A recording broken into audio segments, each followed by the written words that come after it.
BJP జాతీయ అధ్యక్షులు నితిన్ నబీన్ తెలంగాణ పర్యటనపై టీపీసీసీ చీఫ్ మహేష్ కుమార్ గౌడ్ స్పందించారు. నితిన్ నబీన్ పర్యటన ఓ ఫ్లాప్ షోగా మారిందని ఆరోపించారు. తెలంగాణ బీజేపీ నాయకులు చిన్న సమావేశాన్ని కూడా సరిగ్గా నిర్వహించలేకపోతున్నారని ఆయన ఎద్దేవా చేశారు. రాబోయే గ్రేటర్ హైదరాబాద్ ఎన్నికల్లో గెలుస్తామని ప్రగల్భాలు పలికే ముందు వాస్తవాలు సరిచూసుకోవాలన్నారు.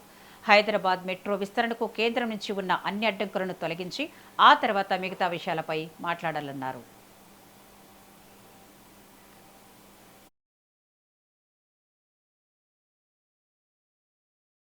తెలంగాణ రాష్ట్రంలో బీజేపీ జాతీయ అధ్యక్షుడు నితిన్ నబీన్ పర్యటన ఒక అట్టర్ ఫ్లాప్. 3 రోజుల పర్యటన ఎక్కడన్నా అసలు ప్రభావం చూపగలిగిందా?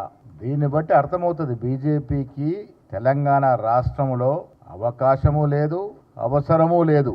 3 రోజుల పర్యటన చేశారు. ఏం మాట్లాడినారు?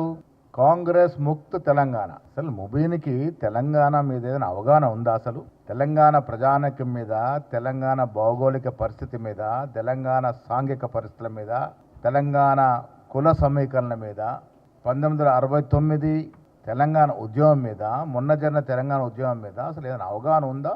తెలంగాణ ఇచ్చింది కాంగ్రెస్ పార్టీ. కాంగ్రెస్ వల్లే తెలంగాణ ఆవిర్భావము. అది నవీన్ గారు ఫస్ట్ అర్థం చేసుకోవాలి. ప్రజలు ఎదురు చూస్తూ ఉన్నారు. 12.5 సంవత్సరాలుగా మీరు చేసిన అరాచక పాలన పట్ల ఇలా దేశ ప్రజలు కోరుకుంటుంది బీజేపీ ముక్త్ భారత్. ఎప్పుడు అవకాశం వస్తుందా, ఎప్పుడు బీజేపీని పారదోలన, బీజేపీ ముక్త్ భారత్ రావాలి అని కోరుకుంటున్న సందర్భం వల్ల